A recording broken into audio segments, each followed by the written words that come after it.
is rallying the peasantry, which has been unheard of, and is fighting back and trying to take back what land the queen has claimed. And it's just everything, grand scale, grand scale, grand scale.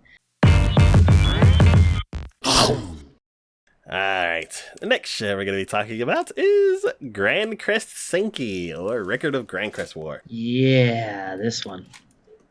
I don't know, at this point, the battle is in full swing. You are now, like, it wasn't immediately obvious, or at least it wasn't immediately obvious to me, how Theo was going to how he was even trying to build anything up to where he could become the king of all or whatever. Mm-hmm. But as it has now been progressing, I definitely see it. But we have just this huge battle. Mm-hmm. I mean, we're gearing up for like this ginormous battle. And the previous episodes before this, he went over to his homeland and actually liberated it. But he had a purpose for doing that, because he was trying to prove to the other lords that he was competent and could actually do a job, because his buddy, the guy in the yellow, blonde-haired towards the front, he wanted to give him back he wanted to make him the leader of their rebellion front about this queen who was coming in and taking over and everything. And the other lords just weren't going to have it. Like, we don't know him. He doesn't seem like he's going to do well. No, we want you to do it.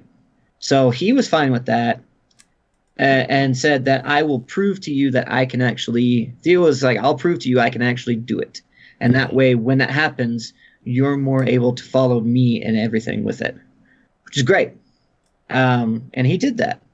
He did it, and he did it in his own typical fashion. Mm-hmm. Hardly had to... Well, I mean, he had to spill some blood, but not nearly as much blood as you would probably figure in a rebellion that would have to have taken place. Mm-hmm. And honestly, it was just... every one of the battles, it's an epic little front. It's hard hitting. You feel it, and you can see how the effects. I mean, it's just like we were saying with Full Metal Panic. It's gritty. It's hard hitting. But since I have no previous thing with it, I didn't have any predisposition towards it, mm-hmm. So I accept it more readily than I did with Full Metal Panic. Oh, okay. Because I'm like, all right.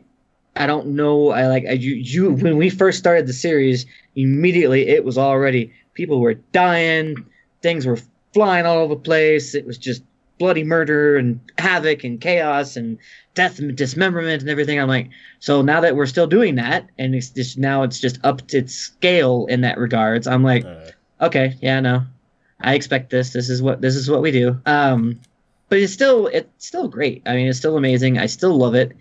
And as far as at least the action goes, the story just gets a little convoluted, I feel like. Ooh, have the White Walkers showed up? No, not yet. But I think the White Walkers in this is going to be like the demons, essentially. I think maybe they'll have like a demon invasion or something, and then both forces have to join sides in order to repel the actual demon invasion or whatever. It seems like that might be heading in that direction. But it is still I think when I really think about it, and I kept comparing it to Game of Thrones, I think the reason that it's because of my limited experience with Game of Thrones, and I do have limited experience, but my limited experience with that, it was very much in a grand scale. Everything was in a grand scale, where epic battles, huge fights, ruling parties clashing, and things happening, and people who are dead coming back to life, and all this other thing. And then the third party comes down, and everyone's like, oh my god, we can't be fighting anymore because we have to take care of this. And still more havoc ensues. And it's kind of the same feeling I get from this. The king of this nation is too weak. This queen is coming in trying to take over. There was, a demon opposition that was the reason why these two didn't get joined in marriage in the first place. And now we have lords who are trying to defend the king and get things together and do the right thing. And You have this one pseudo lord underdog kind of who has now come in and is rallying the peasantry, which has been unheard of, and is fighting back and trying to take back what land the queen has claimed. And it's just everything, grand scale. So I think that's where I get that from a lot.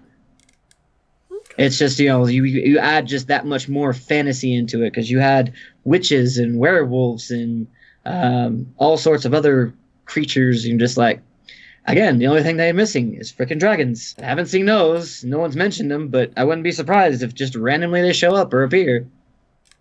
It's like, oh, look, dragons are here. And it's just go over to my list and just be like, yep, check that part off. That's kind of what I feel like. It's not, and again, it's not, it may sound like I'm being negative on this. I'm not. I wouldn't have still be watching it 16 episodes in if it was bad. It is still interesting. It's still entertaining. I felt like in the beginning they were putting too much into the magic of the lords and their crests and everything. But as of late, that does not seem to have been, it's only been like a minor thing more than a major thing. So beyond that, I mean, again, I think there are probably other, I say it in the same sense as when we were comparing Black Clover and My Hero Academia, because they're both shonen. I feel like there are other fantasy anime that do fantasy better than this one does, but that's not to say that this one's bad at doing fantasy. Mm-hmm. It's just there are better fantasy animes out there, kind of thing. Okay. So, yeah. Cool. I am still on episode 1.